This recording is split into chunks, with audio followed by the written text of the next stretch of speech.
Hello, welcome. Good evening, day, time, nighttime, whatever time it is, whenever you are watching this. We are doing the third part of the historic flight across the U.S. in a historic aircraft. Um, so today, starting location is Wilkes-Barre Scranton International Airport. Just well in between, just to the northeast of Wilkes-Barre and to the southwest of Scranton. It's where we left off.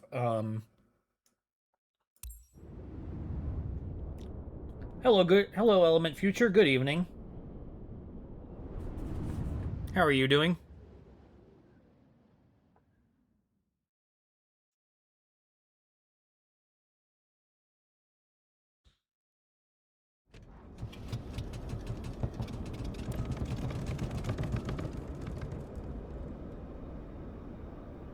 All right, and I think I accidentally picked a starting spot that's like about as far away from my intended takeoff position as possible. But oh well. Yeah, I'm aiming for 7 Eastern basically every day. Oh yeah, I had a request from somebody. Hold on, before I get started here. I had a request from somebody to try to figure out what this was. Yeah, that's a fire extinguisher. Okay, I think that's just a fire extinguisher. But yes, I'm doing good today. Let's see here.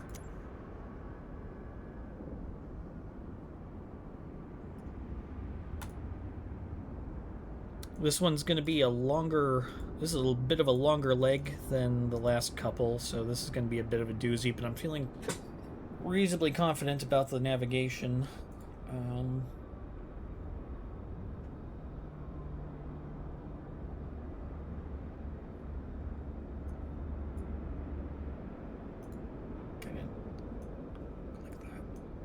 Yeah, I had a good enough day.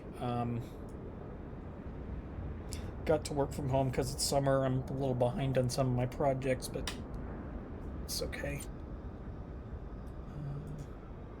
Actually, I think it's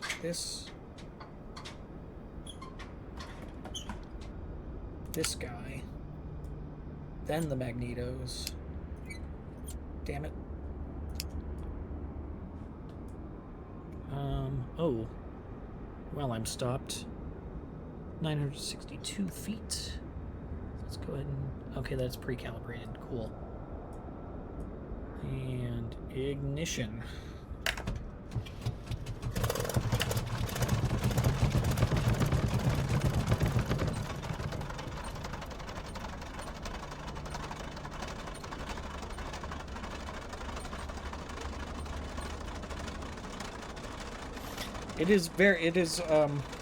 So where I am in Pittsburgh, we had like a bit of a respite from it being the hottest thing, from it being incredibly hot here, and now it's back to being incredibly hot here. So that's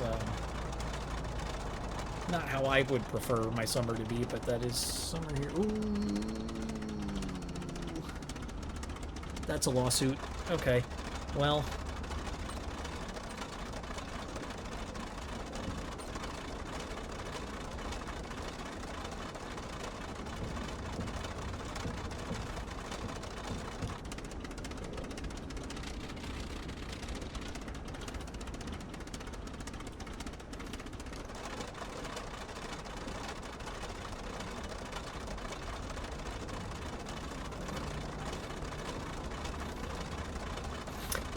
it was not quite no, I think it was 90. I think it was 92 today. I didn't make it outside for any length of time.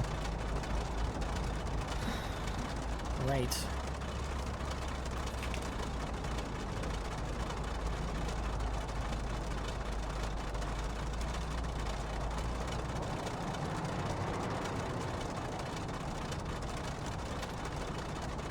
Yeah, I imagine 90s. I assume 90 is not normal for where you are. Like, I mean, there's usually, for us, it's normal to get like a couple days of 90 a summer, and we're already past what's normal there. Or I think we're about to pass what's normal.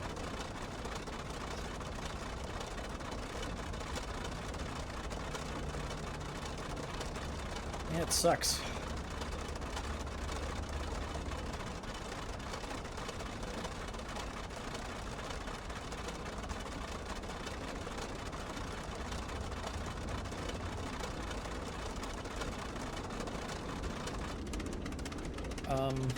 Yeah, I turn into, like,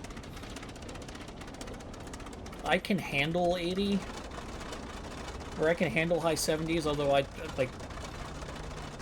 turn into a sweaty monster past mid-70s, or, like, if it gets past the mid-70s, but, yeah.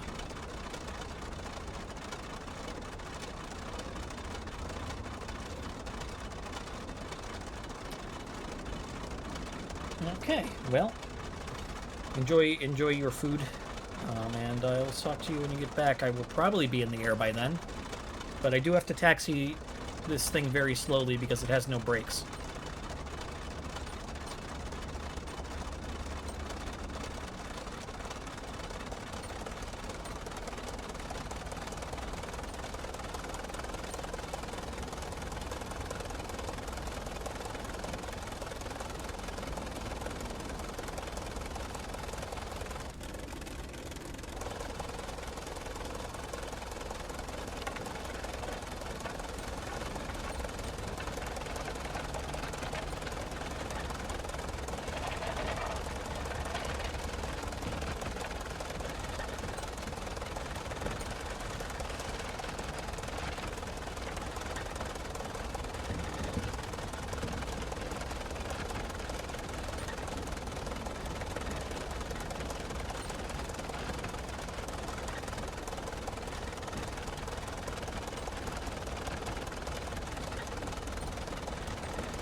Hold up.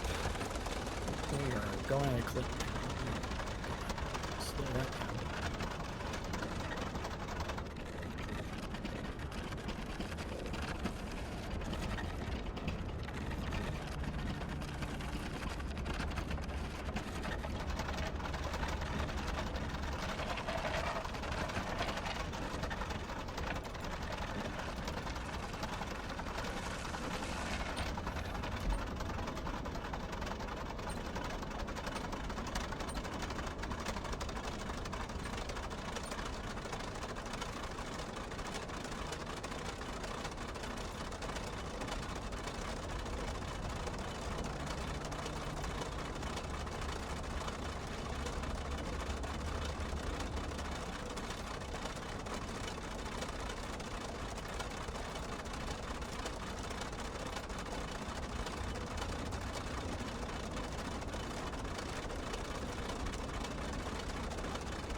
Ooh, compass. Might need that.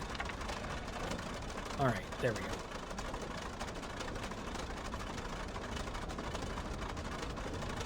Wish I could change the brightness on this.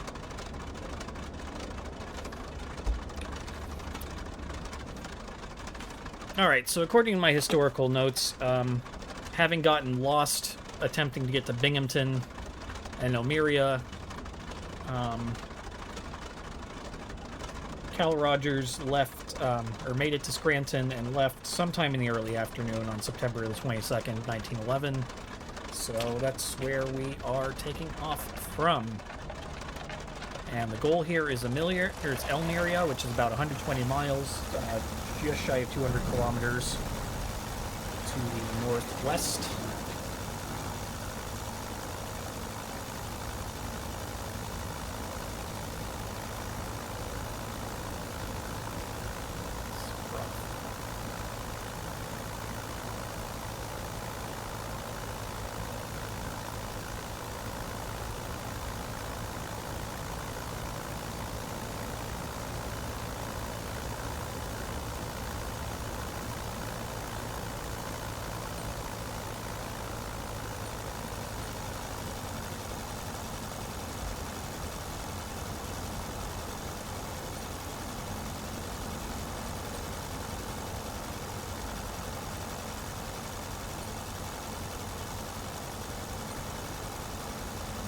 First goal is to follow along my heading more or less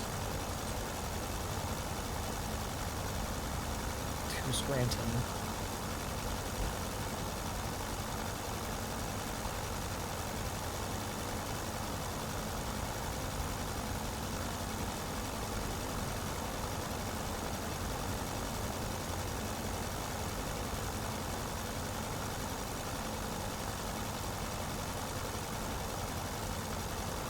This is going to be my first proper test of the airplane's endurance.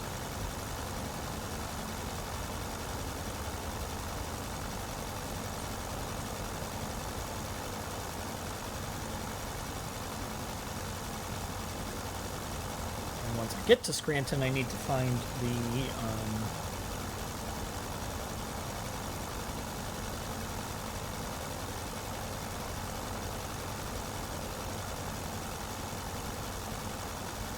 the DLW line.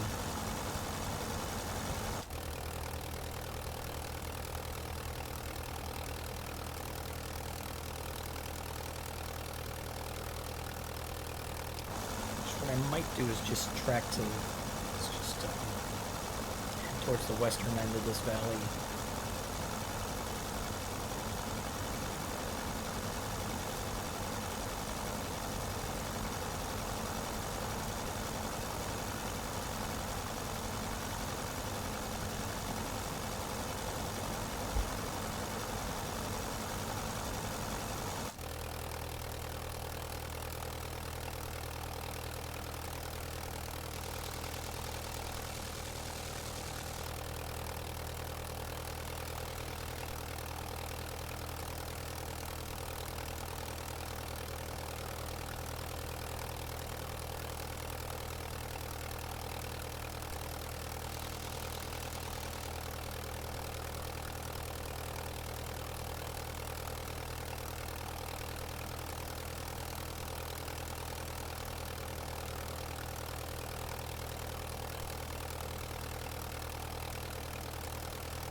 That might be a rail yard.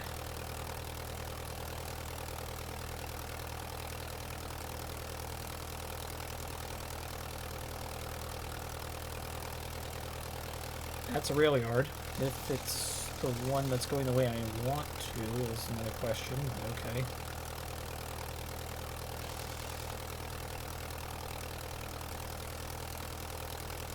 Actually, it looks like there's only one. Well, we'll find out.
And there you go, scenic downtown Scranton, PA. Home of Michael Scott, Jim, Pam, etc.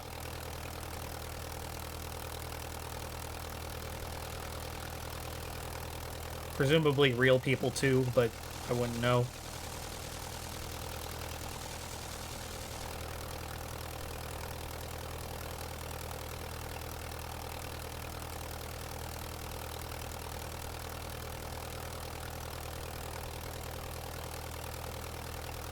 I don't think I've been here. I've been near here, but not here exactly in real life.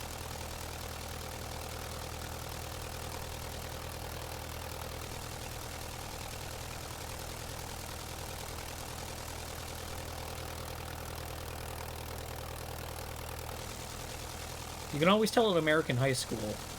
Medium, large-sized building, football field.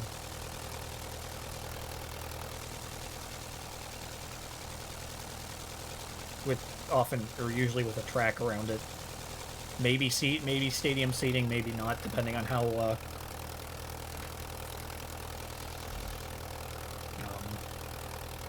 well-funded the football program is.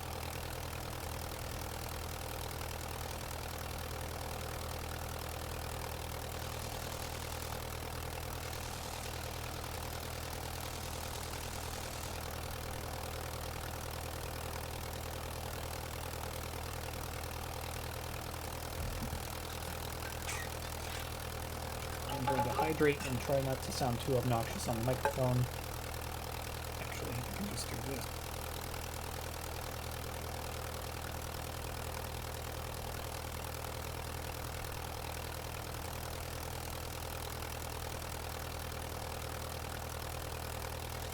Okay, I'm feeling very confident that I'm going the right way, so that's good. That's much more promising than some of the starts I've had.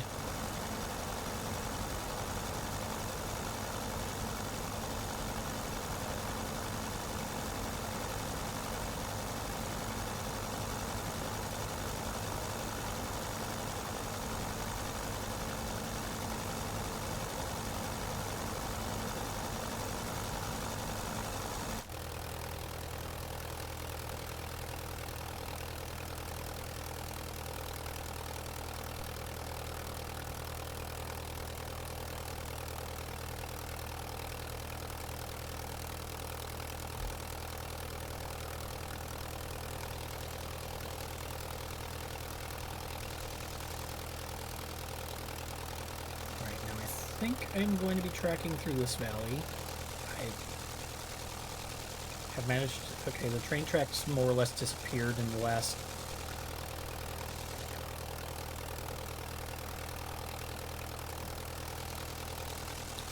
Train track disappears about there, but I think I'm going through this valley.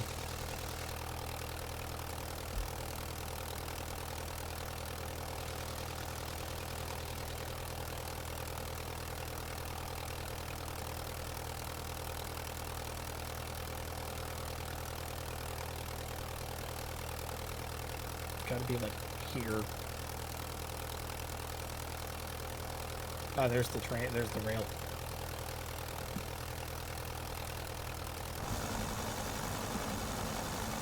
Alright, so Element Future, I don't know if you were just AFK or you couldn't hear it all, but so today's flight is northwest.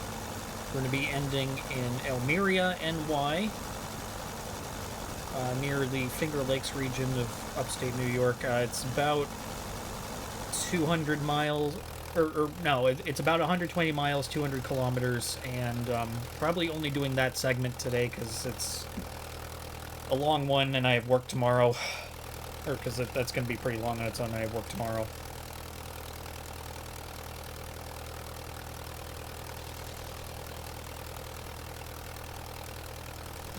Oh boy.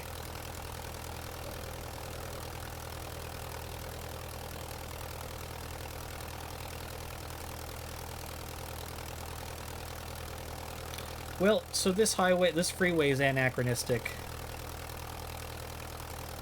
This freeway is anachronistic, but it looks like it's going the same way as I need to for a while at least, so I'm following it, because at least I can see that through the foliage.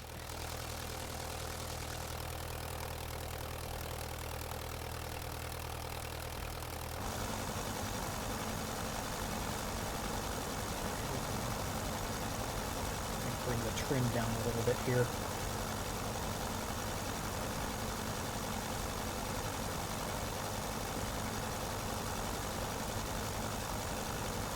I do have elevator. I do appear to have elevator trim, which I don't know is. I suspect isn't. I don't see an elevator trim control anywhere in here, so I don't.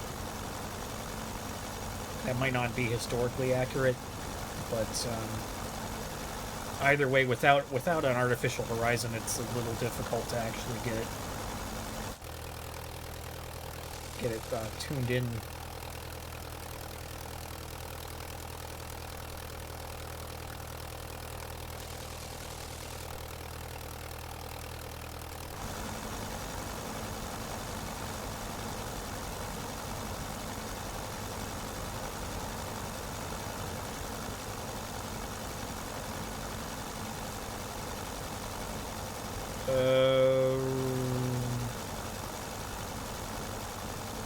This is not the heading I was supposed to be following.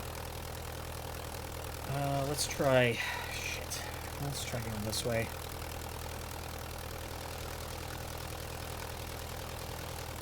See, I don't see another motorway. Hmm.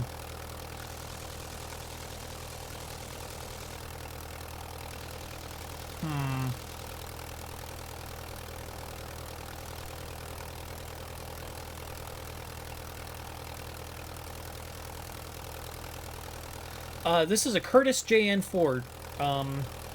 These were built from 1916 to about 1919, I want to say. They were primarily, most notably used by the U.S. Army Air Corps as a training plane during the World War I era, and then after World War I, a lot of them were sold as surplus, and they became a favored plane of 1920s barnstormer pilots, so people who did air shows.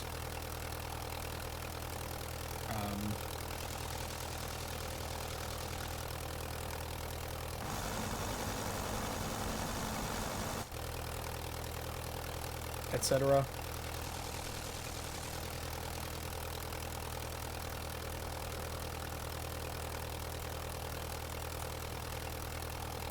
The original plane, so the original plane that did the cross-country trip that I'm replicating was called the Vin Fiz. That was a Wright Brothers Model EX.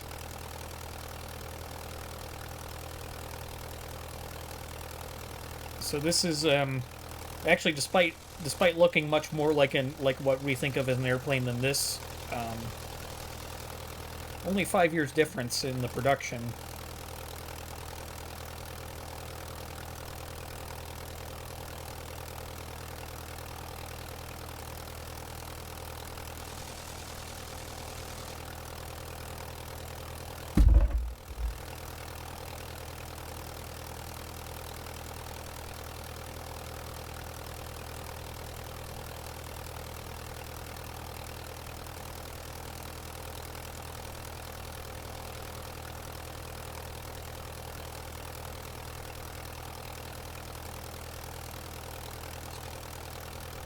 Yeah.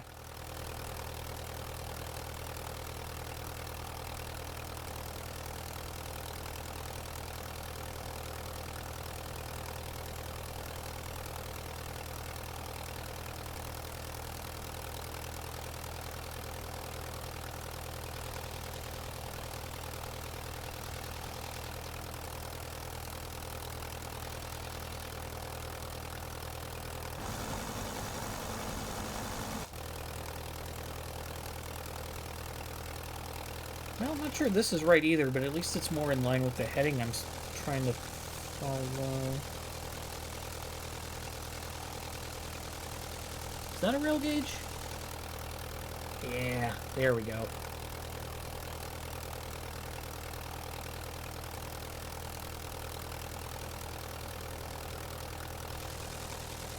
If that's my rail line there, then we are back on track.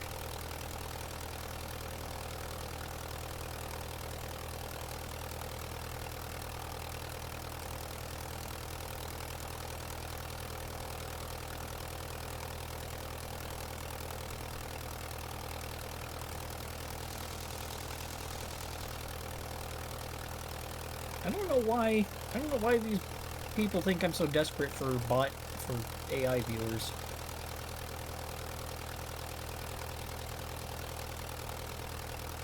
Goddamn clankers. Alright.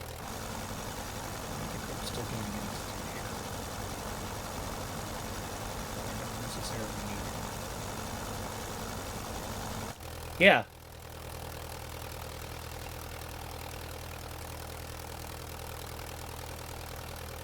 Yeah, Element Future, I give you title Friend of the Show. Or I hereby pronounce you Friend of the Show.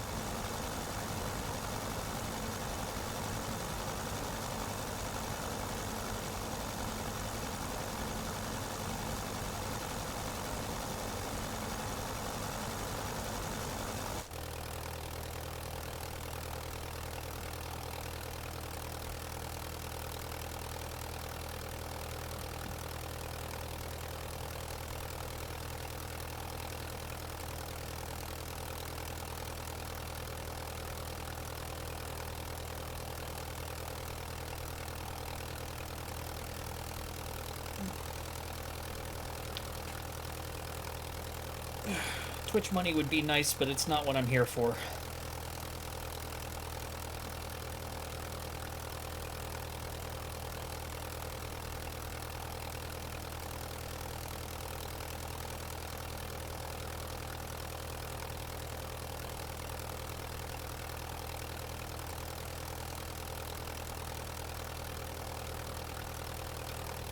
I do upload my VODs to YouTube. I should probably link that once, I mean, once Twitch starts deleting my archived VODs, I'll link it.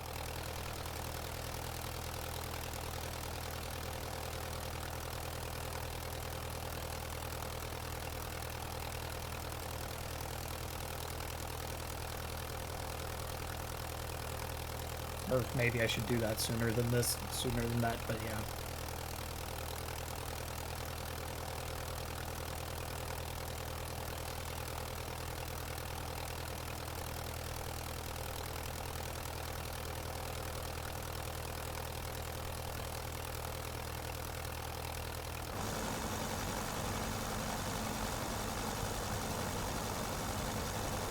I know there are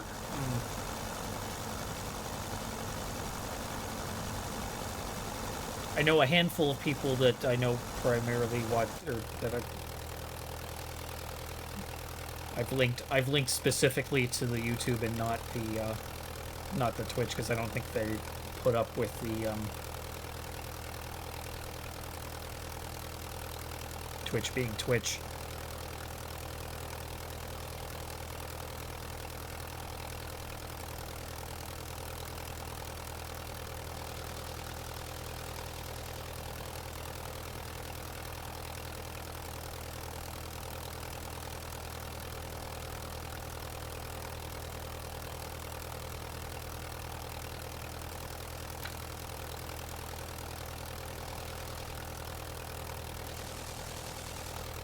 So I think these would be, I don't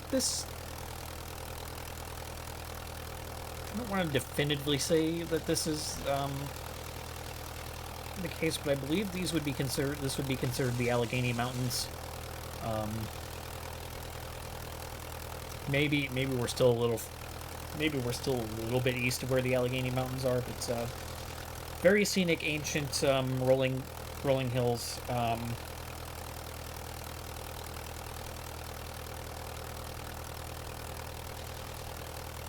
One of the oldest mountain ranges on Earth, is my understanding.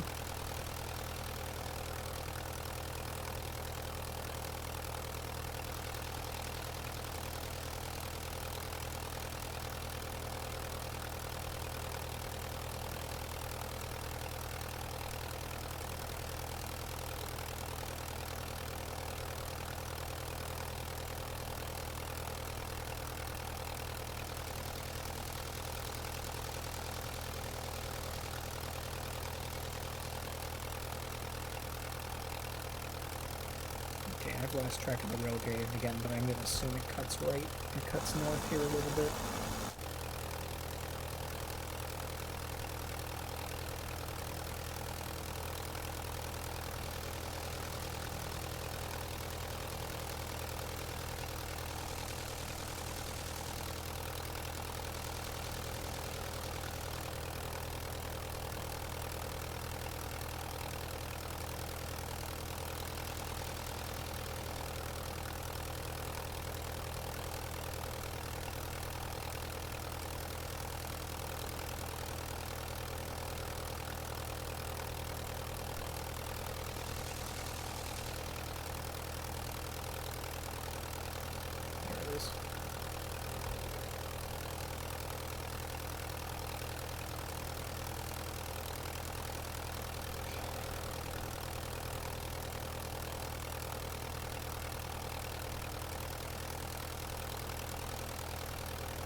I'm not sure where along this way we are, but I should be able to recognize. I'll know when we get to Halstead Great Bend, because the Susquehanna River's there, and that's where I gotta remember to switch to the railway we're following now. Is the was the Delaware, Lackawanna, and Western Railroad. Now it's all Norfolk Southern, but that railroad is going to stay on the south/west bank of the river, and I need to switch to the Erie on the north bank of the river when we get there. But the Susquehanna should be hard to miss.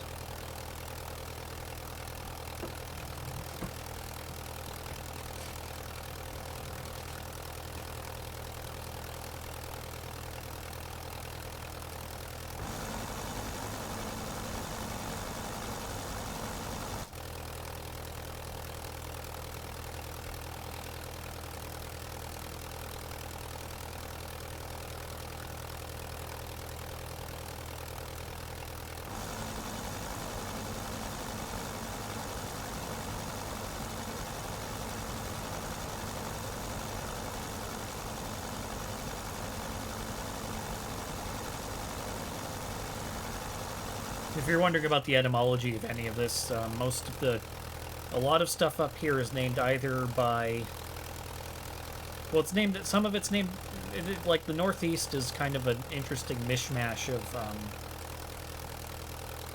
you got the Anglo-Saxon first wave of settlers. You got, in this region specifically, you've got German, you've got a large number of 18th century German settlers, and then on top of that we have Iroquois Nation, Seneca, Allegheny tribes who historically lived here before the Europeans came.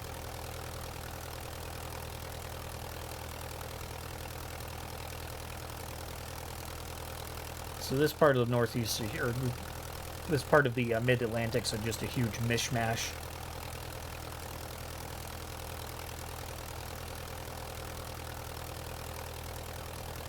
Anyway, we're gonna miss all this one by the time once we're like thoroughly in the Midwest.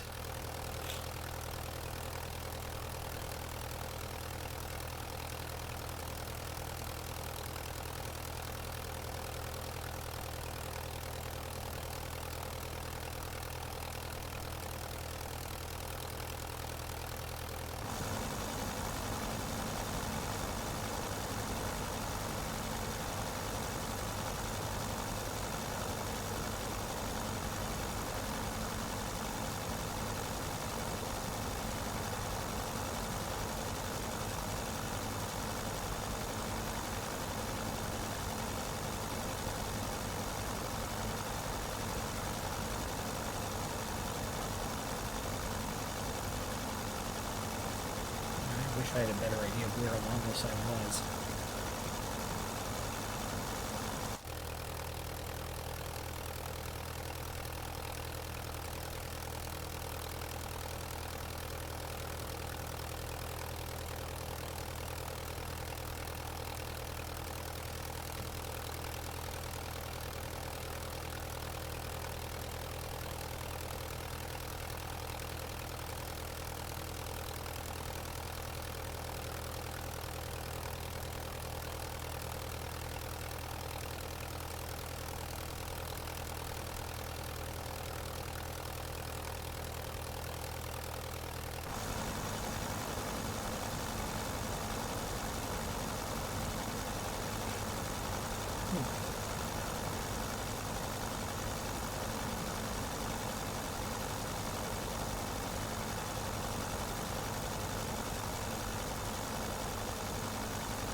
Now, so I do have the season. I do have it set in the simulator to late September, which is why all the colors are like this. But it is a wonderful scenic place to go. Like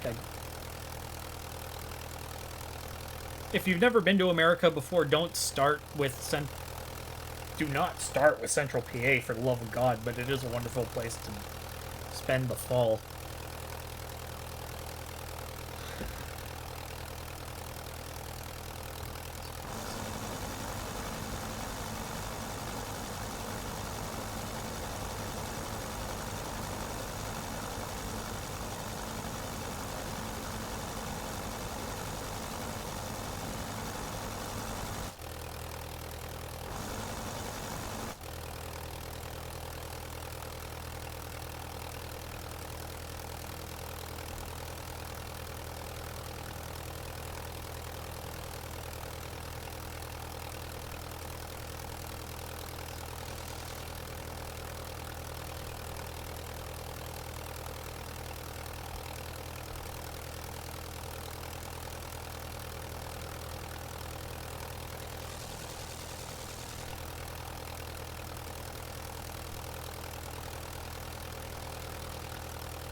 Okay, so that's something very nice. Well, I'm going to assume this lake corresponds roughly with this.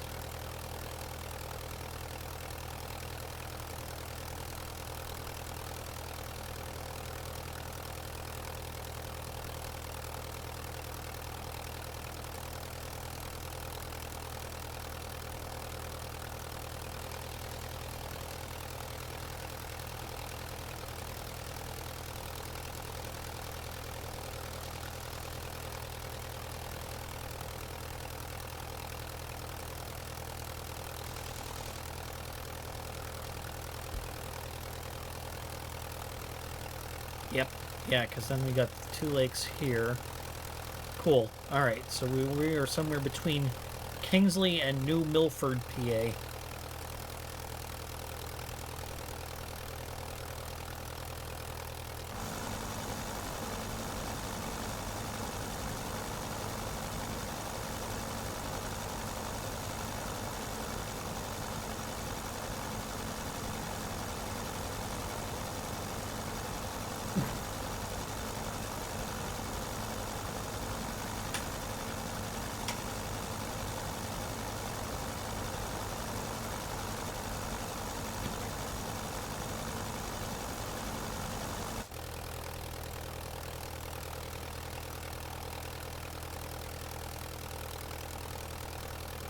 So I have a Honeycomb Bravo, or Honeycomb Alpha and Honeycomb Bravo as my controller setup. The Bravo is a throttle quadrant. It's got some indicator lights on it, including one for anti-ice. So right now it's telling me that the airplane's anti-ice isn't on, which is a very, very silly considering this plane. What's even funnier though is I flip the switch I have assigned to anti-ice, it goes off.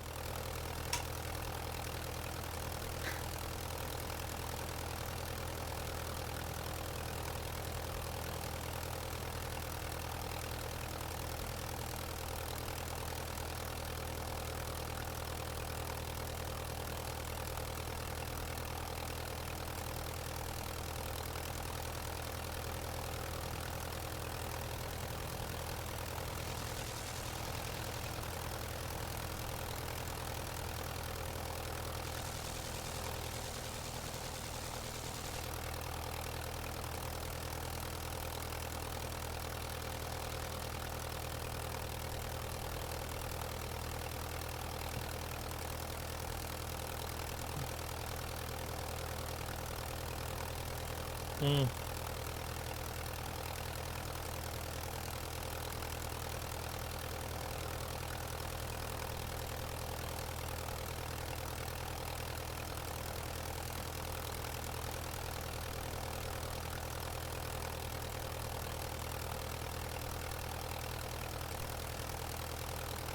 Yeah, I gotta say, the Honeycomb's really awesome.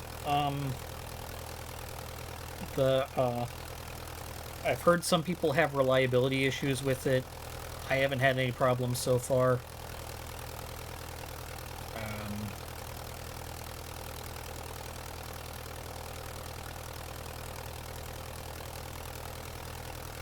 One thing though is that this is like a full-size yoke, and that is not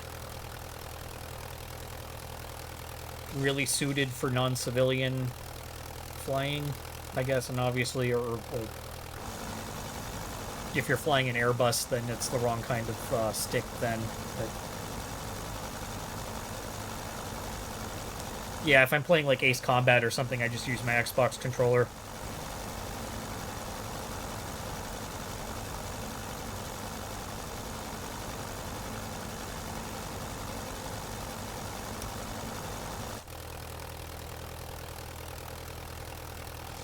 There is a very strong possibility that when Ace Combat 8 comes out, I'm going to pivot to that for a bit.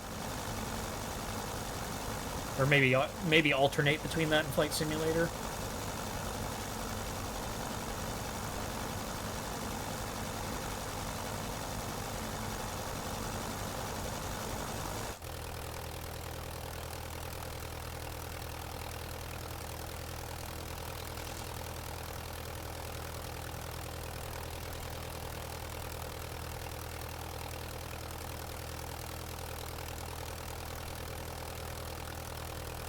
Oh. Oh, you didn't need to... There was probably a workaround for that. Probably a workaround for that, but yeah, that's... I use dual 16.9s for that reason.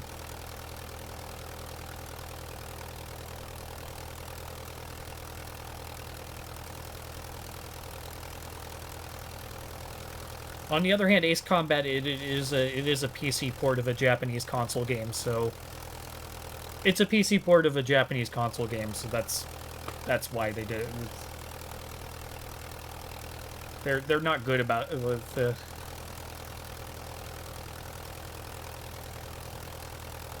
That's why it doesn't support. That's why it doesn't have a bunch of niceties, presumably.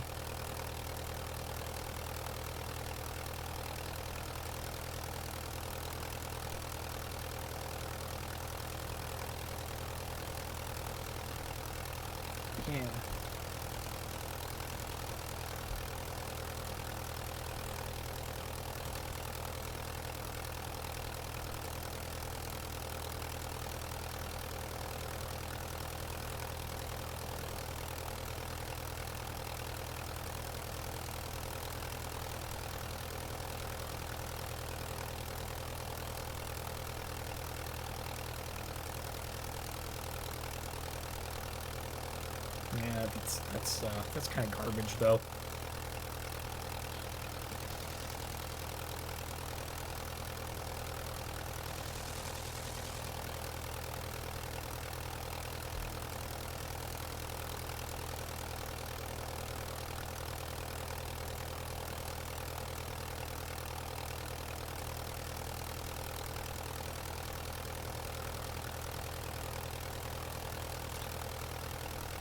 Now,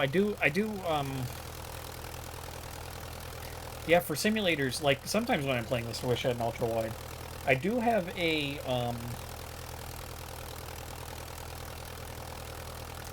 I do have a MetaQuest 3, which is really fun to play, especially racing simulator, like, even more so than flight simulators, racing simulators are a ton of fun to play with the VR headset. Impractical for streaming, in my opinion, anyway.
Oop, no, don't do that.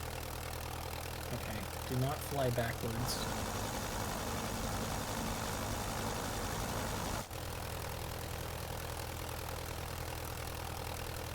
Alright, as promised, there's the Susquehanna River.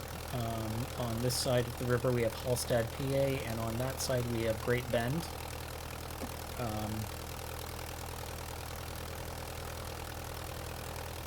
So on the historic 1911 cross-country flight, Cal Rodgers stopped and reunited with his reunited with his train caravan in Great Bend. We're just going to keep going, though.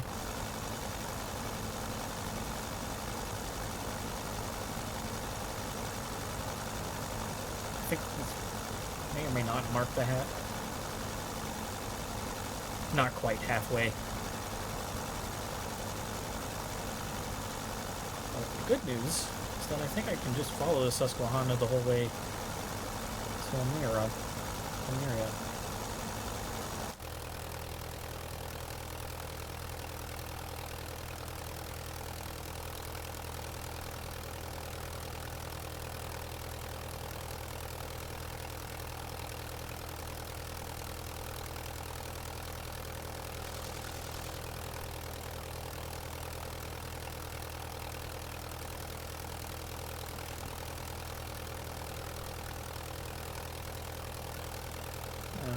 Negative on that. I can follow the Susquehanna to Sayre. And then I gotta follow the train. Oh well.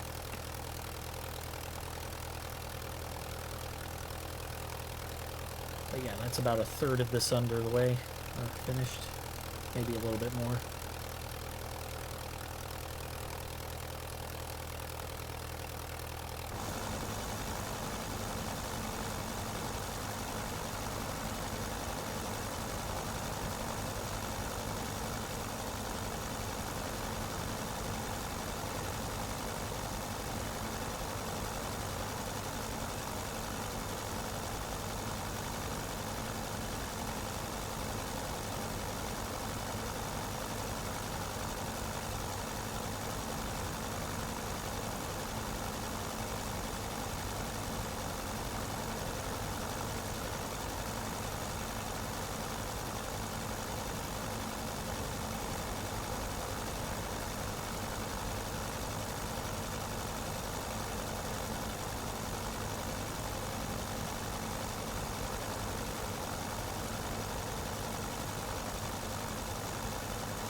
So from what I've read, once Rodgers reunited with his convoy at Great Bend, the rest of the trip, the rest of that leg of the trip went more or less without incident. Although the detour to Scranton meant that he couldn't proceed any further than Elmira.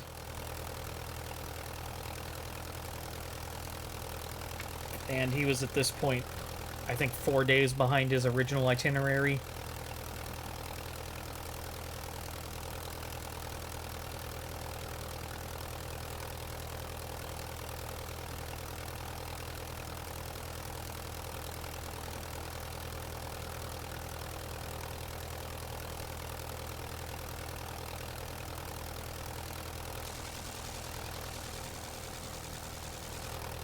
And that would only get worse as things went on.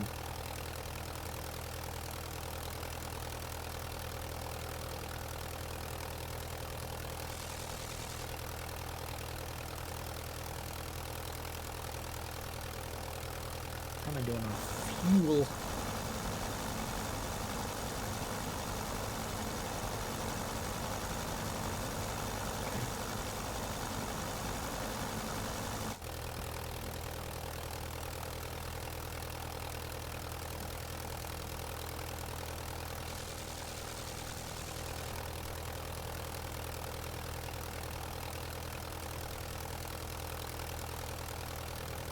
Okay, and somewhere around here would be the state line.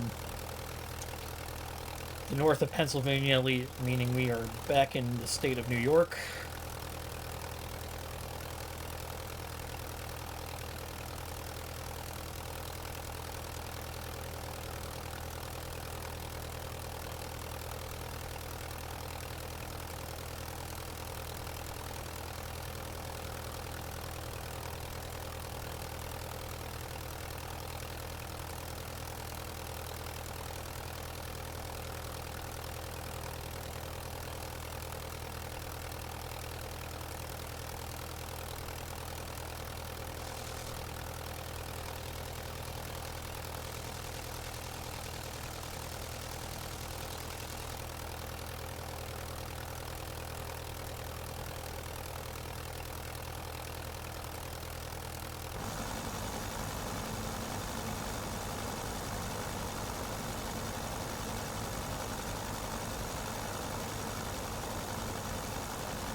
Trying to figure it. Okay, that is showing up as flat on the map, but I suspect that's a distribution center. Based on the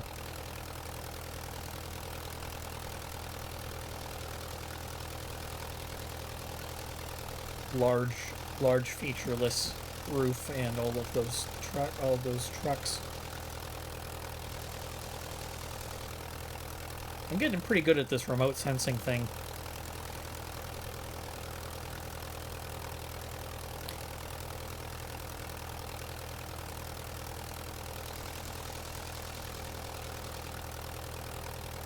I could just figure out how to keep my eyes on these damn train tracks.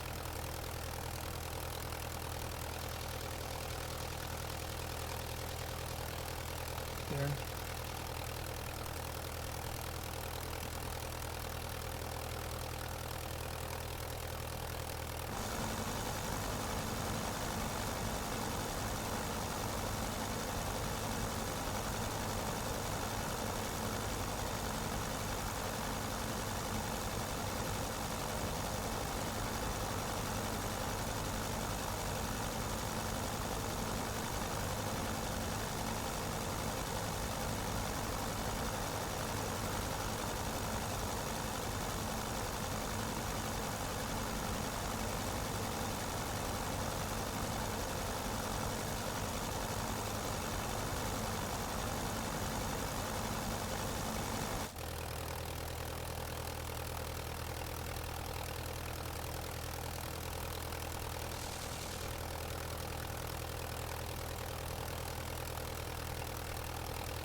Looks almost like a go-kart track.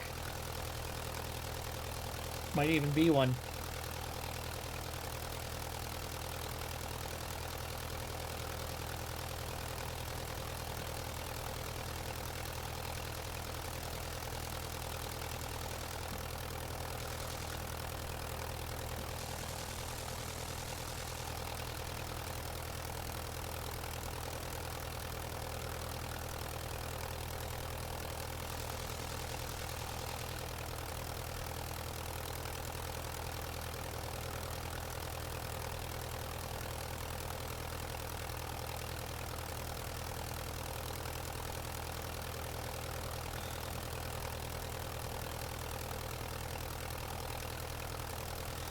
Alright, so here we have the city, or coming up we have Binghamton, New York, which I think may have been somewhere that he stopped for... stopped to do a quick promotion. Again, I'm just trying to get through this. We got more than half a tank of fuel left, so we're just gonna keep on soaring.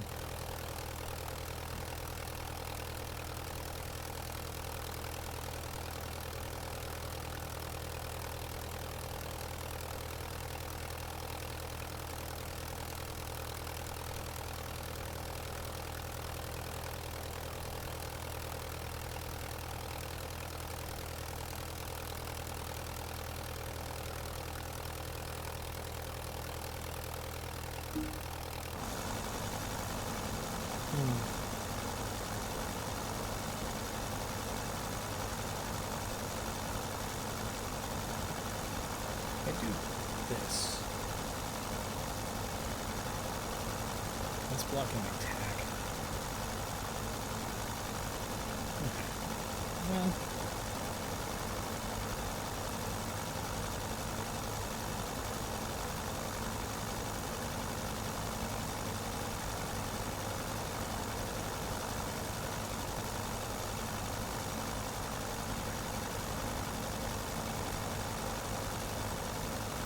That completely screws up the scaling, is what that does.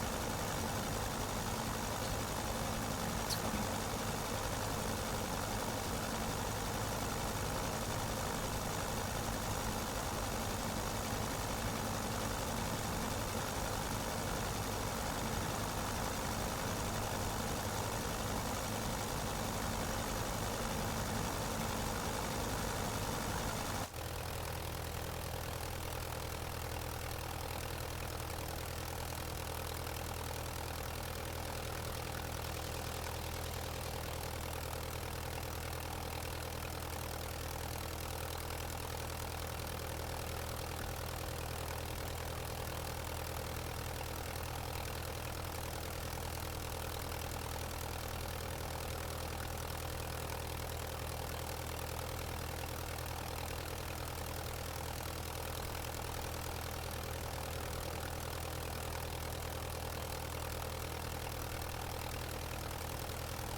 So here in Binghamton, we got the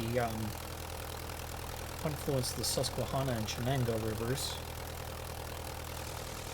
Again, these are all like these are all Iroquois or Seneca Nation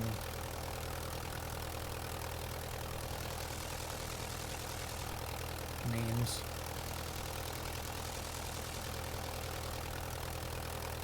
And we have some bridges that are going underwater. I remember being really bummed out to find out a bridge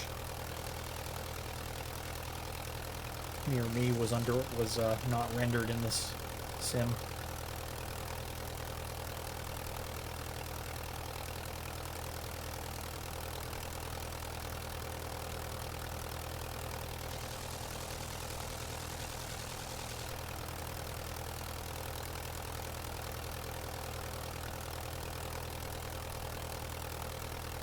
I should maybe be sticking a little bit closer to where the rail line is, but still got a while before the river.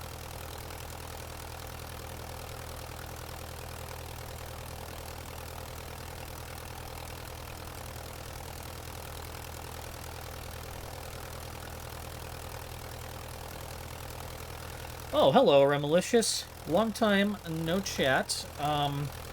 So we are. So if you haven't, I don't think you haven't been here in a minute. So what I'm doing right now is, I am recreating the route of the first person to fly across the continental United States. The name of the pilot was Rodgers. He was flying a 1911 Wright Model EX, Wright Brothers Model EX. And so right now, I have just passed Binghamton, New York, and we are making our way towards to the final destination of today's flight's going to be Elmira Regional in the Finger Lakes region.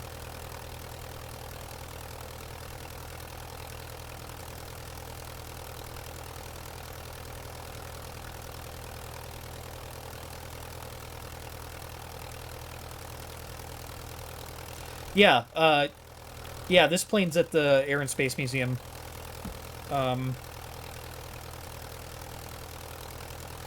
In fact, that's where this picture is. This you probably also saw at either the Air and Space Museum or the shit. Why did I do that? You've probably seen one of these at either the Air and Space Museum main, either in the main museum or the Udvar Hazy Center is going to have one of these. This is a Curtiss JN4.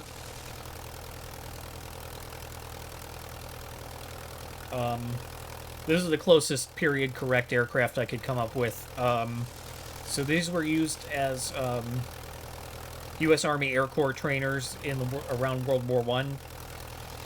And then after World War I ended, the U.S. Army Air Corps sold a lot of these as surplus, and they ended up as one of the favorites of Barnstormer pilots in the 20s.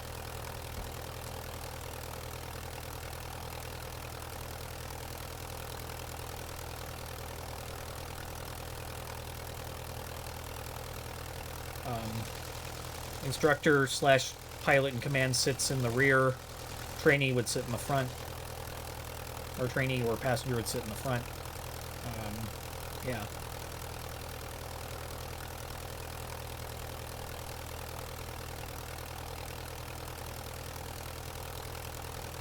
I'm switching this back to vertical. This is driving me nuts. Nope. Nope. No cheating.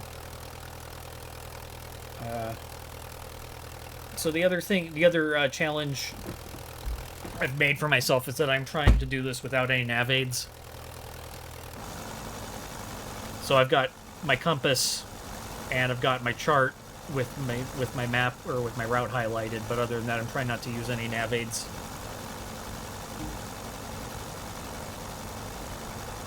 Whenever possible.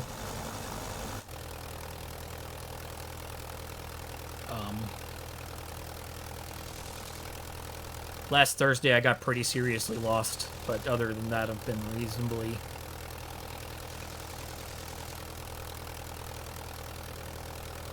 successful so far. Well, the iPad's just up. I mean, this is just a paper chart, so this is what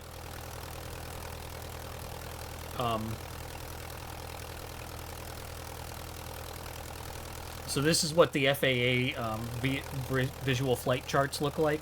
So you would have a paper copy of this in the... You would have essentially a paper copy of this in the plane with you. And I've actually got a paper copy printed out of this, but, you know, for everyone else's benefit.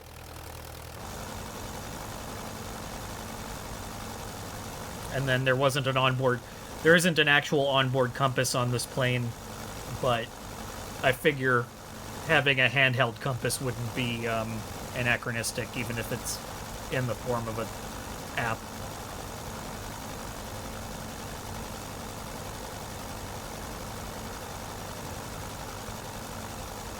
In fact, what this plane does, we got engine gauge, tachometer, altimeter, fuel. Not much else.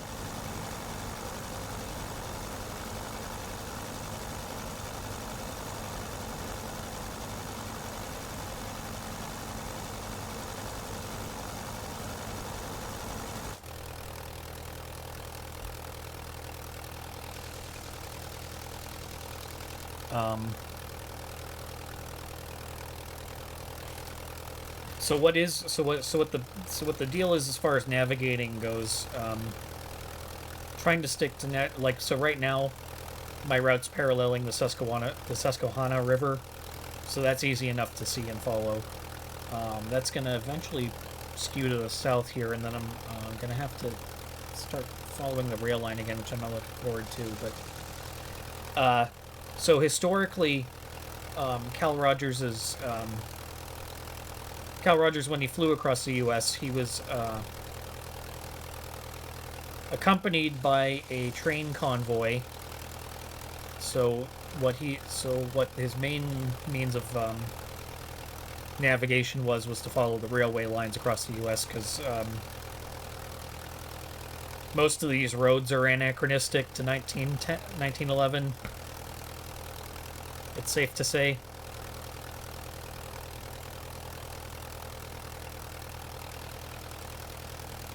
But the railroads aren't.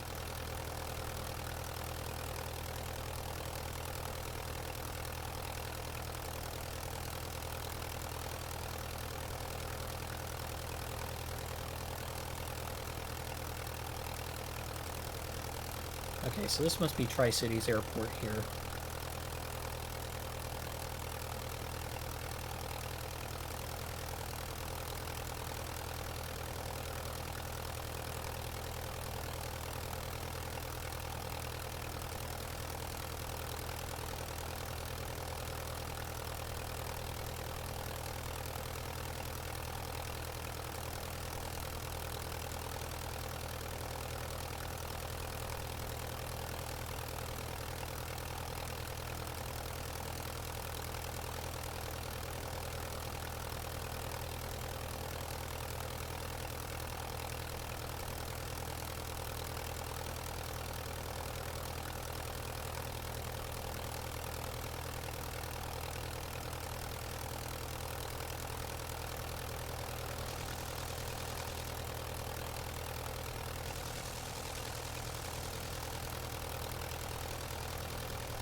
So the railroad that I'm supposed to be following is this guy here.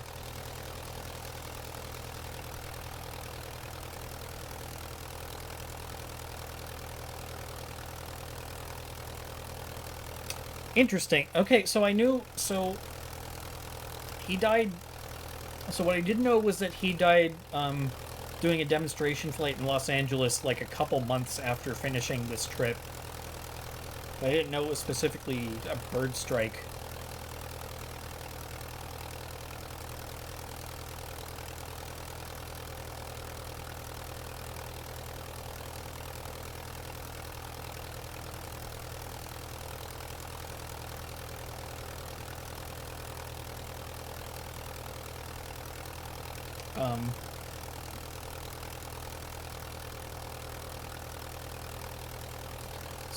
So here's some fun facts about Cal Rodgers.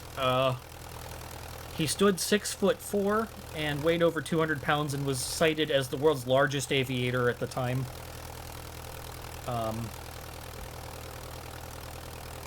lot of them were, well, 6'4" is already pretty unusually large, but a lot of the early aviators were somewhat smaller in stature.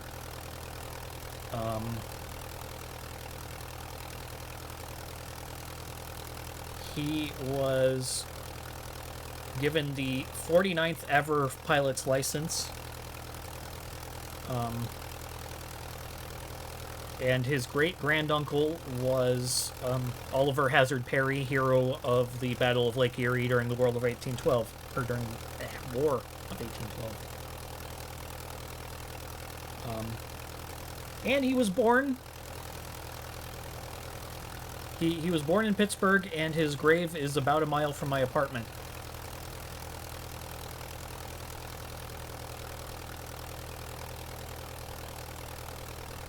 Which I only found out very recently, so I haven't been to see it. But I will at some point soon.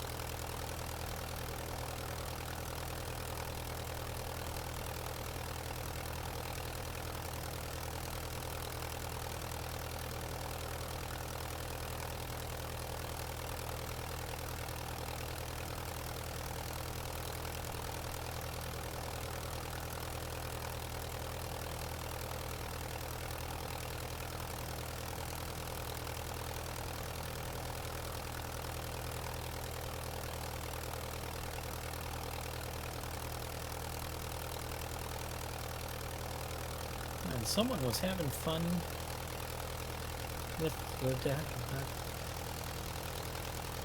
I wonder if that's supposed to be like a motocross course or something.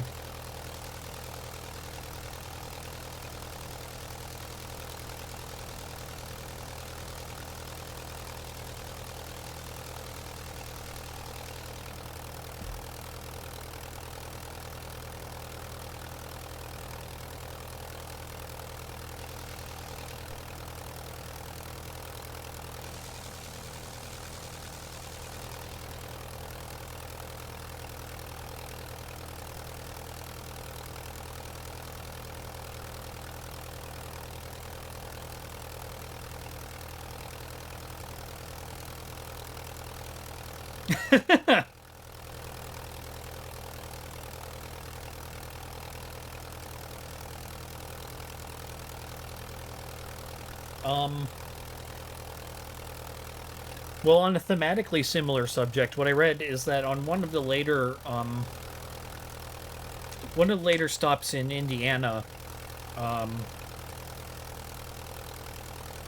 Rodgers landed his plane in a pasture. Because there was no, there was essentially no plane infrastructure at that time. You just sort of landed wherever it was flat and relatively clear.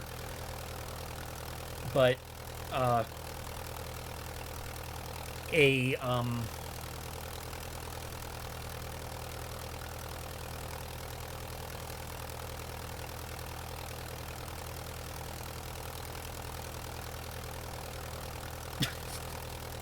oh, that's quite a painting. Anyway, so a bull who apparently had been upset by the noise, or by the noise and commotion caused of an airplane landing in his pasture. I might, but yeah. So a bull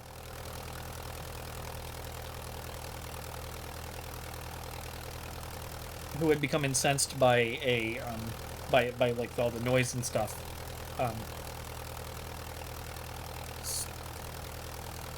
Made a move like he was going to charge the plane, and Rodgers had to like sort of do a toreador move to get the bull to chase him instead, and it ended up the bull chased him into a tree where he was stuck until like the owner of the animal came out to figure out what the hell was going on.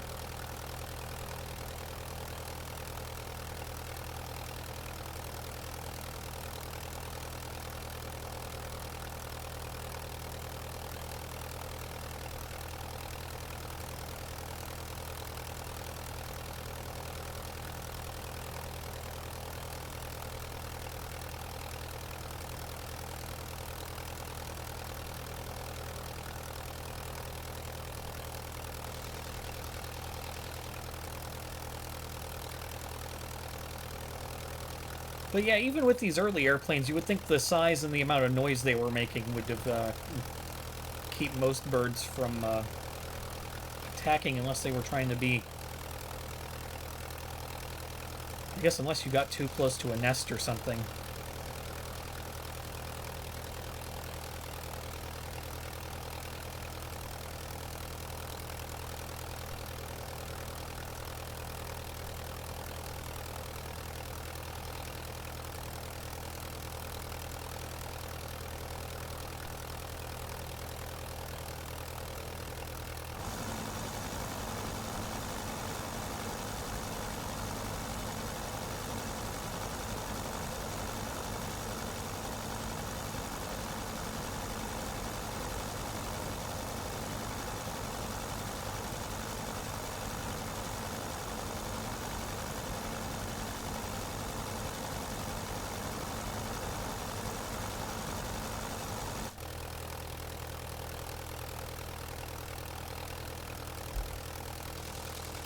I will agree with you that he couldn't possibly have known that, but also, again, I think that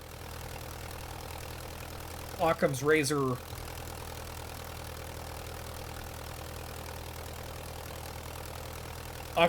suggests that the most likely situation in which a bird is going to attack an airplane would be or deliberately attack an airplane would be if it were an angry mom.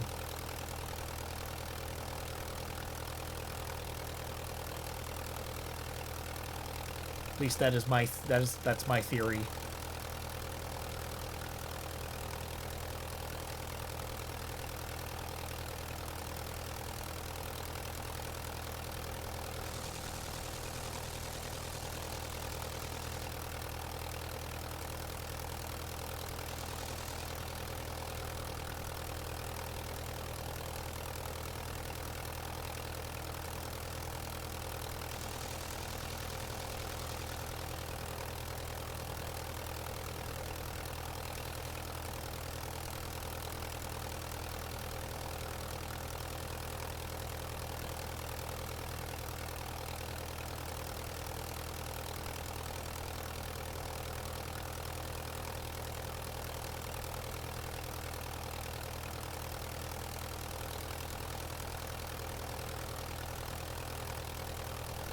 Huh. Someone put a big old peace sign in their field. How about that? Makes me feel warm and fuzzy inside.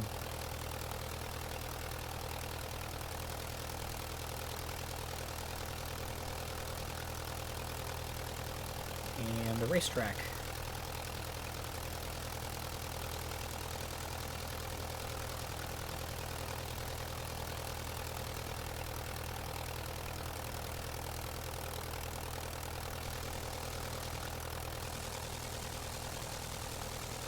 Okay, there we go. Yeah, so this is a train line, so this must be a Wago.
I wonder if that's supposed to be a landing strip. It's not marked if I'm not lost, it's not marked on the chart, but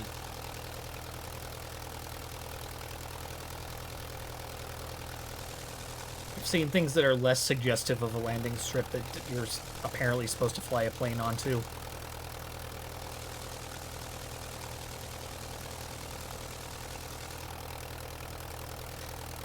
They have not been ported over to Flight Simulator 2024 yet, but Flight Simulator 2020 had these,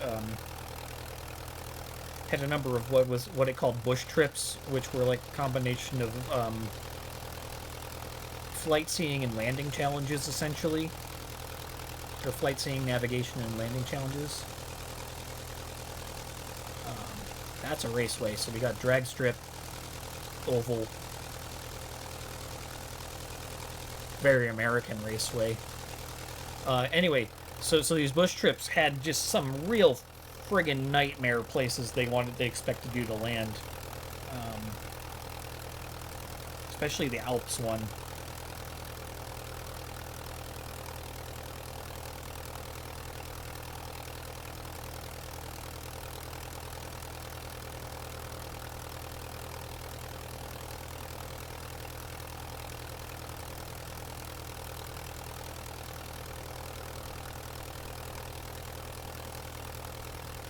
Here, I'll provide an example.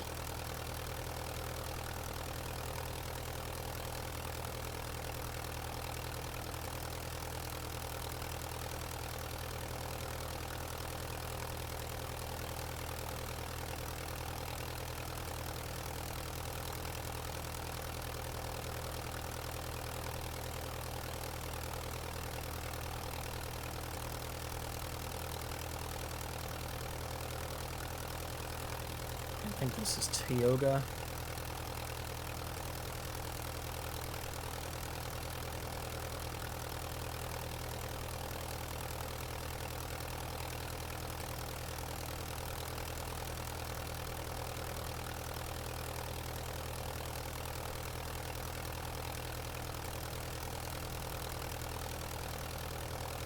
There's the one I was looking for.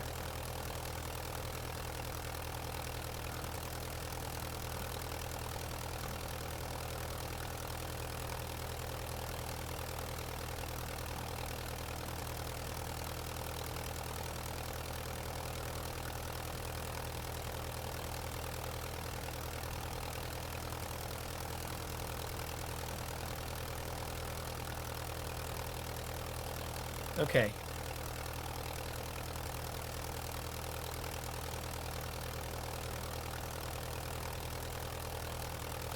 Scroll down to where it says leg 15, look at the picture immediately above that, and tell me where the plane's supposed to go.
Hello, very real new chatter.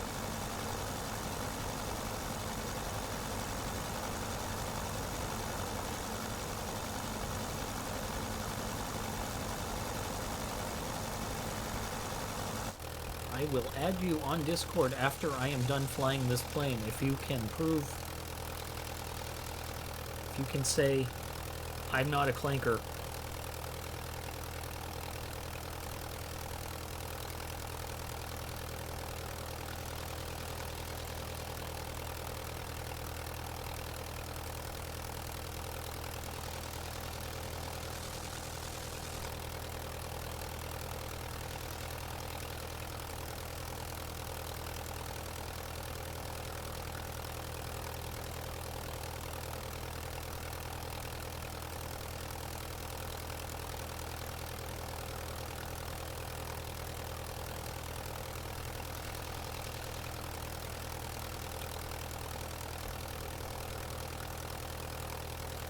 So that over there, that racetrack there, I think is what this is on the map, so a little bit past Smithsboro.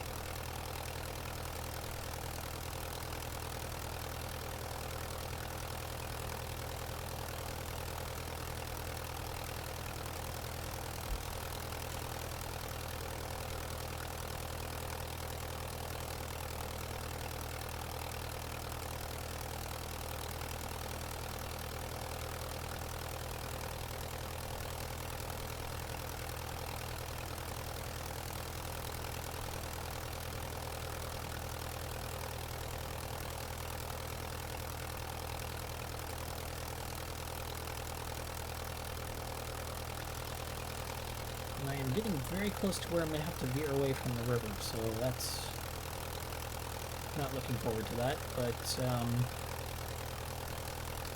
mean, it does look like a valley more or less continues the way it was going, so...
Yeah, so around Malicious, the problem I've been having, at least in the mid-Atlantic so far, is that I'm supposed to be following this rail line, and as you can see, it just keeps disappearing into the foliage like this.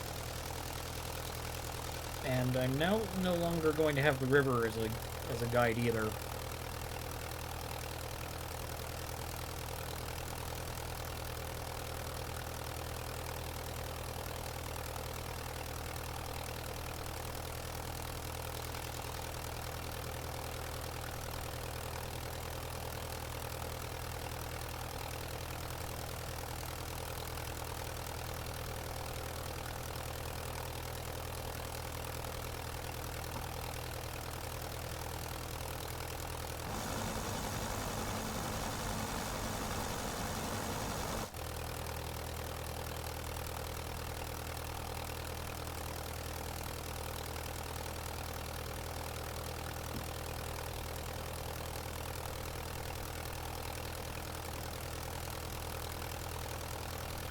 Yeah. I mean, so that's so like there's like a couple there's a couple of trade-offs between what I'm doing and what he was doing. Because yeah, again, there's the actual train. There's just less infrastructure. There presumably just would have been less infrastructure to get thrown off by.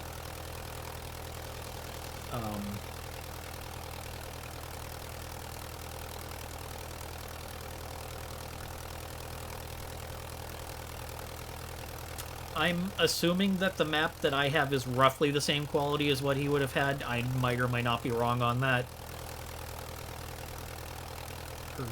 Or I might or might not be correct about that.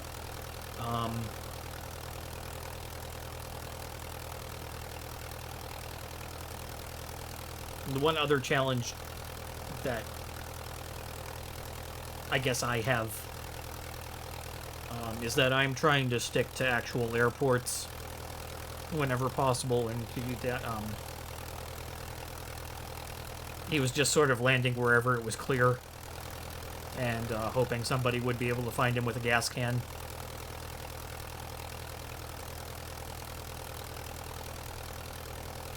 Or that was how you flew back then.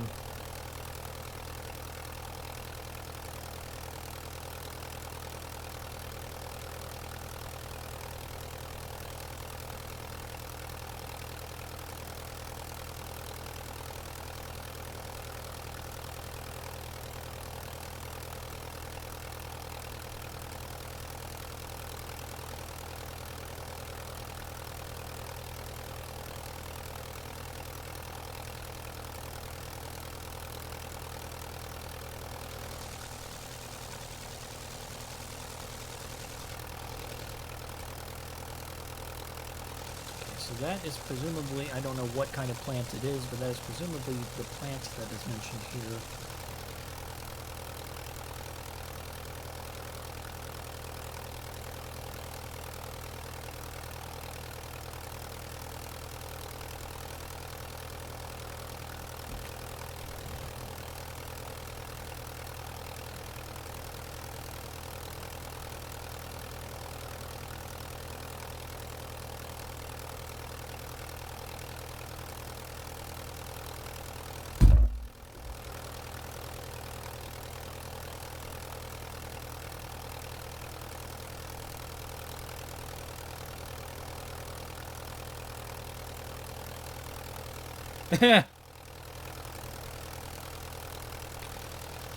I have absolutely no clue what the level of fidelity of Train Simulator is, to be honest.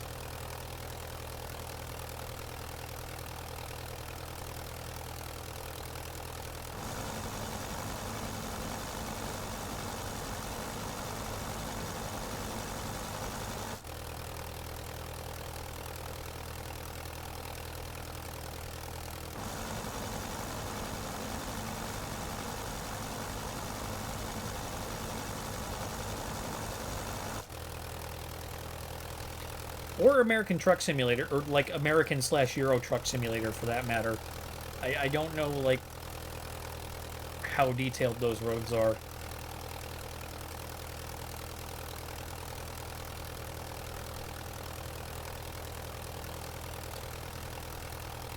Honestly, from what I've heard, what I've heard is that the Euro/American Truck Simulator is really relaxing, and I think it would be a lot of fun if I didn't have to do it in a truck.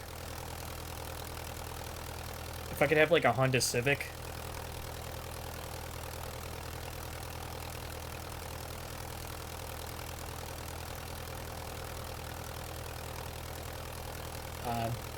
Yeah, if there are any game developers out here,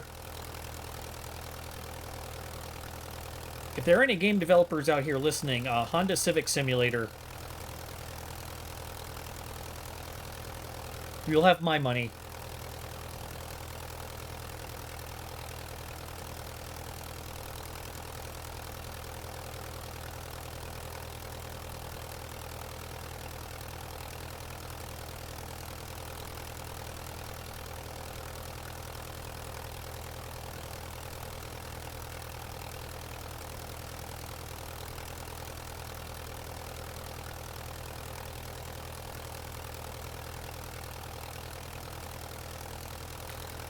Yeah, I have no idea what the modding scene for Truck Sim is like, to be honest.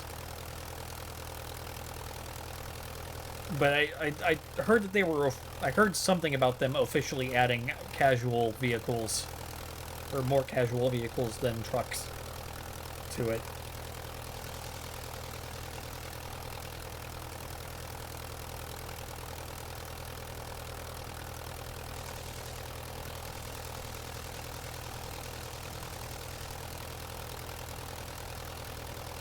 Right, there was supposedly a monument here, but a monument to what? I don't know.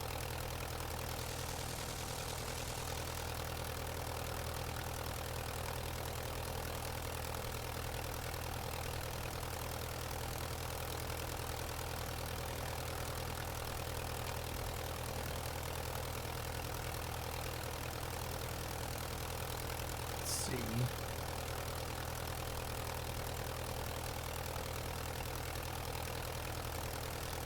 Newton Battlefield State Park.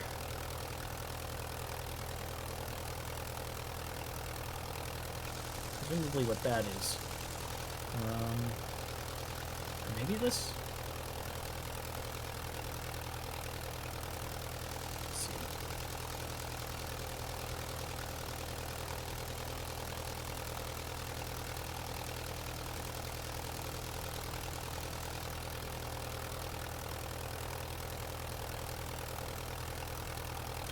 Revolutionary War Battle.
Yeah, that tracks. So I had to put literal dozens of hours into researching old train routes and looking up timetables and stuff to like put together my flight plan for this series. And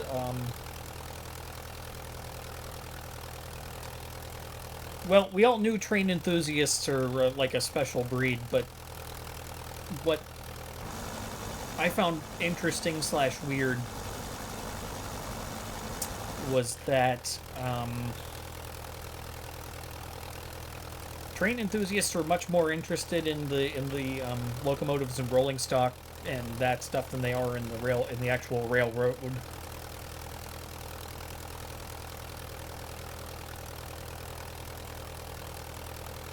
So it took a lot more digging than I thought it would. Like, I would go to all these historical societies, and none of them would have pamphlets. None of them would have, like, pamphlets with timetables or maps or anything. They'd just have pictures of the cars.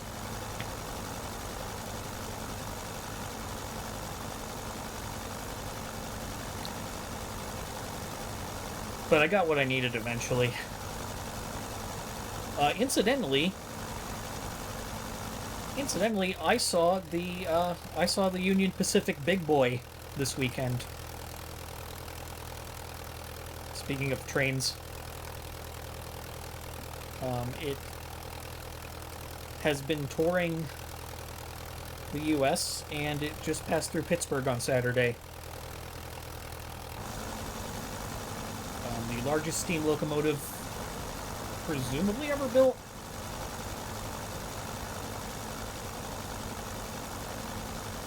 Or I think the largest operational steam locomotive. At the very least.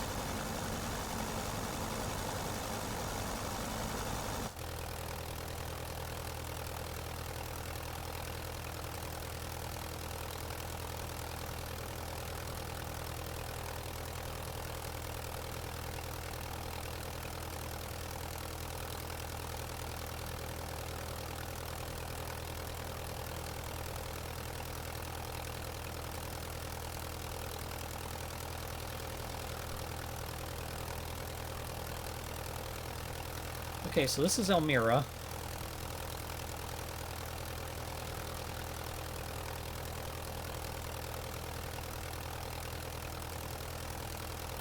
And now I have to figure...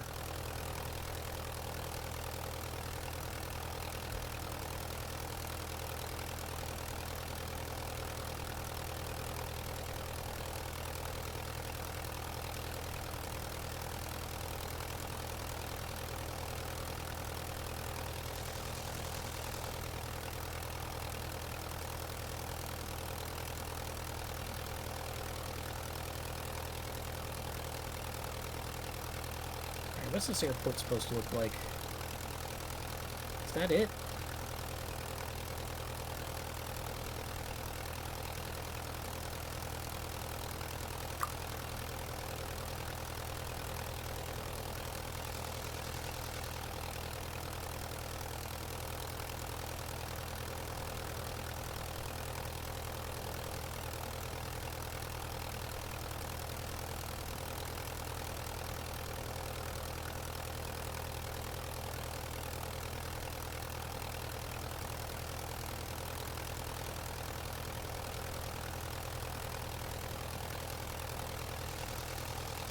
Is that an airport?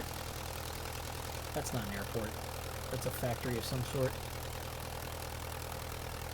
Yeah, that's a factory. Alright. Keep going north. Because this looks kind of like a runway, but I think it isn't.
This is a big enough airport that I should know it when I see it.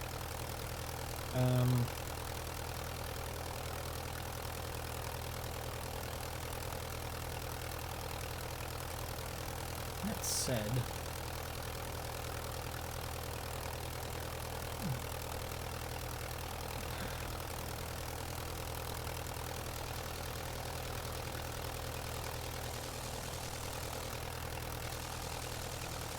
also don't want to miss it.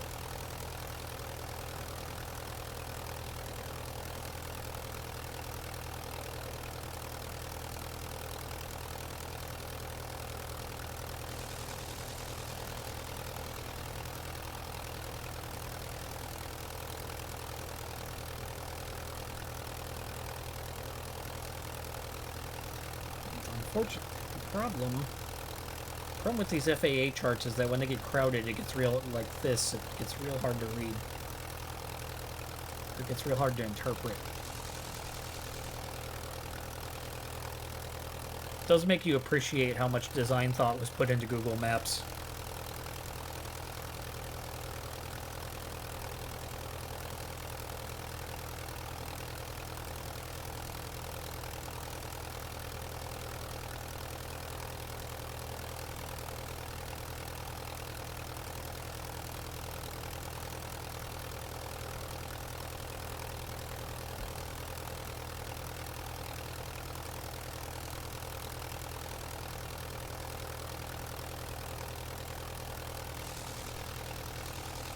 Or, you know, any halfway decent road atlas.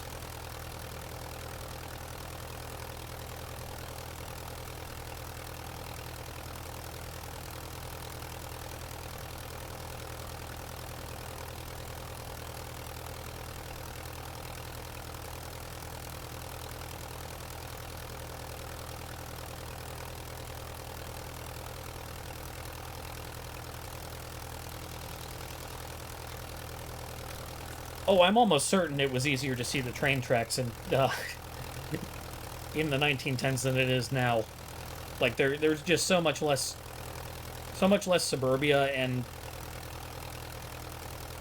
a lot.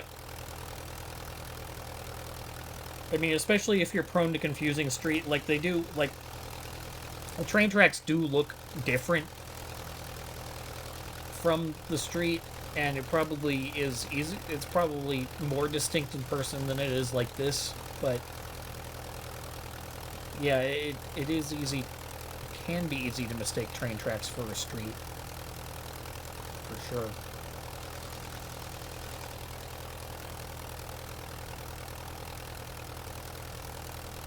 And also, maybe not so much in the Northeast, but certainly. The farther west you get, the more the towns just are built around the railroad, and there isn't much else there.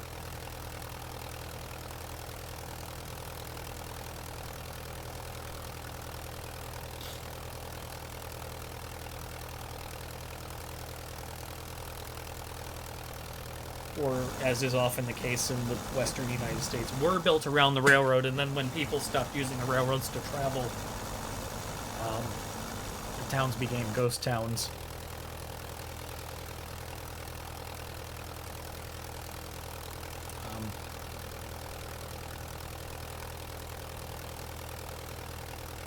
Kind of a recurring theme for this entire western half of the Route 66 journey.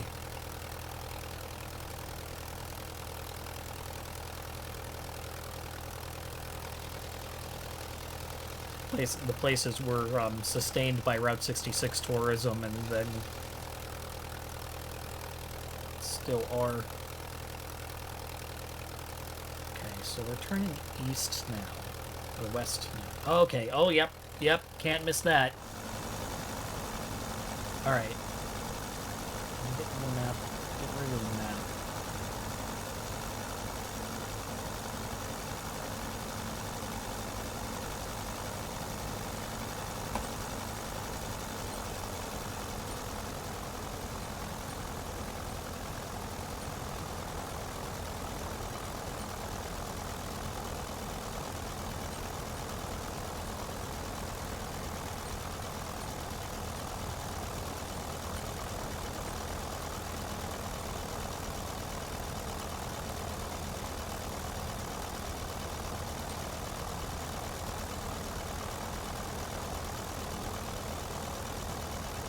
Now the fun thing, or one of the fun things about this airplane is that it does not have any brakes on the wheels.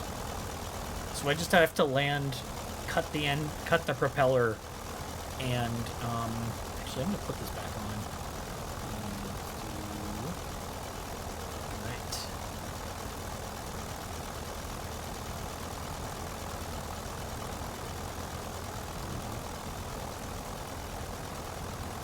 But yeah, you have to cut the propeller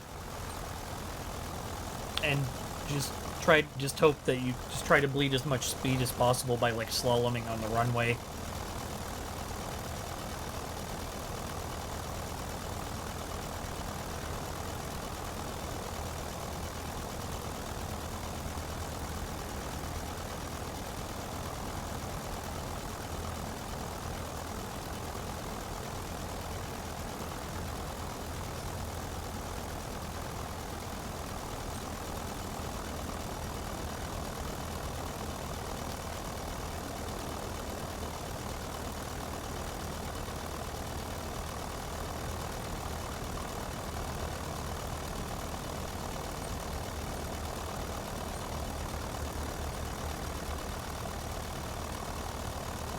I came in from very high, so I'm not doing a very good job of the bleeding speed thing. All right,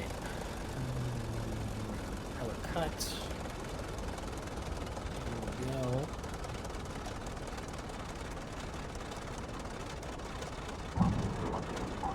Beautiful. That was good.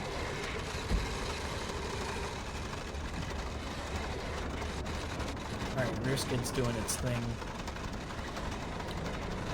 So we're on 28, so I need to... No, I didn't turn pilot vision for the taxiways off. I will not apologize for that.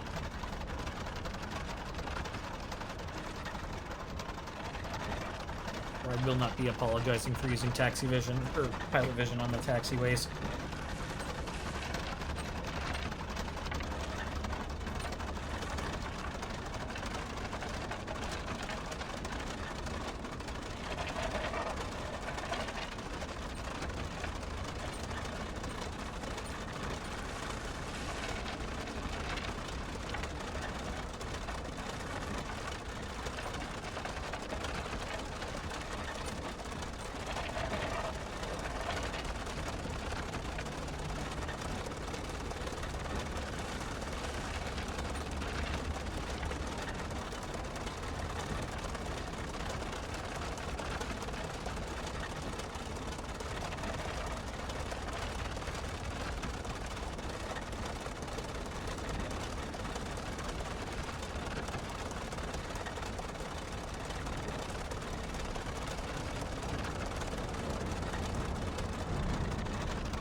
I thought I heard another plane in game and was like, oh god, am I about to get run over? I don't see it.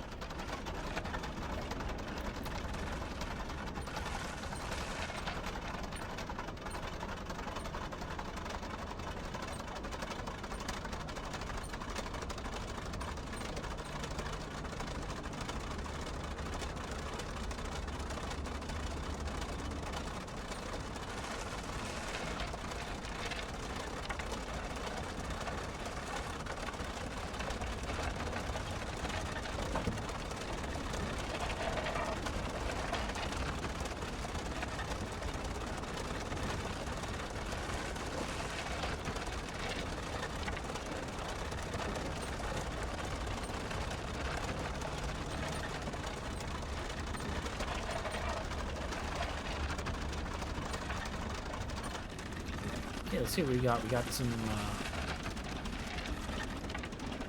E-jets, maybe?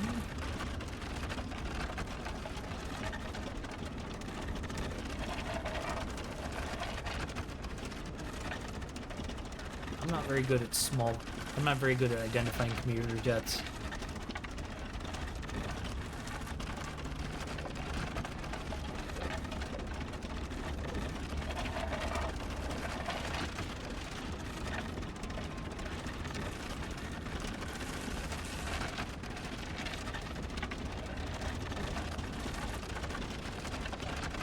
It's either a Piper or a Beechcraft. And that looks like a diamond.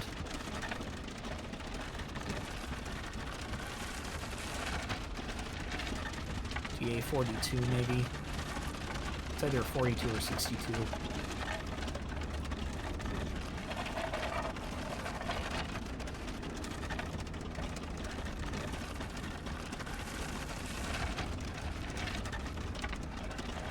ATR? Like I said, I am not good at this.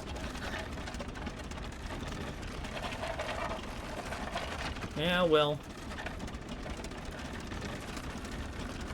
Again, not something that vintage aviators had to deal with, but, whatever.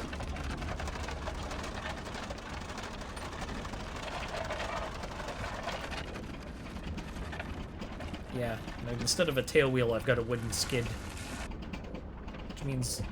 Which does mean this plane loses momentum faster than other planes do when you cut the propeller, but still would prefer to have actual brakes.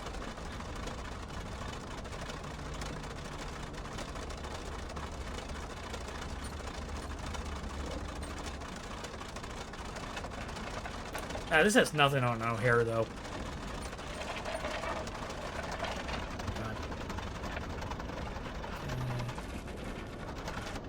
See out the front of the plane when you're like when it's like this, which is why anyone thought this was a good design. I don't know.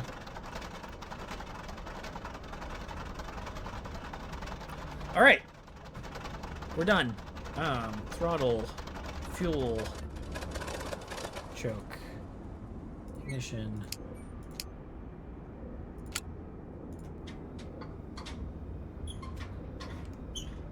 And we're done. I can get out.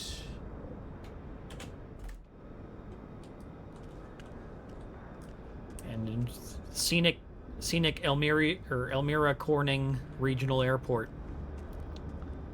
I have a good friend who's a professor in Elmira, and well, she wouldn't appreciate me giving her any more of a shout out than that, so I won't.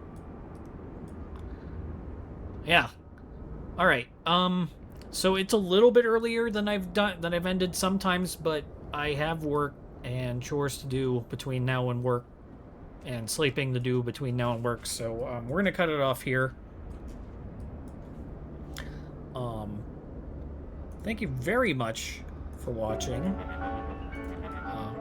Remilicious especially, thank you very much for stopping by. It's nice chatting with you.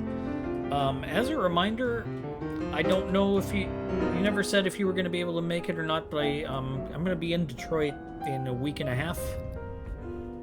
So if you can make it, that'd be cool. If not, you know, there'll be other times. So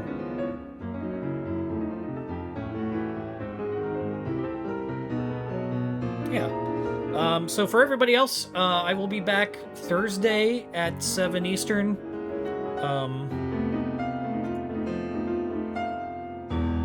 Yeah. I will see you then. Straighten up and fly right.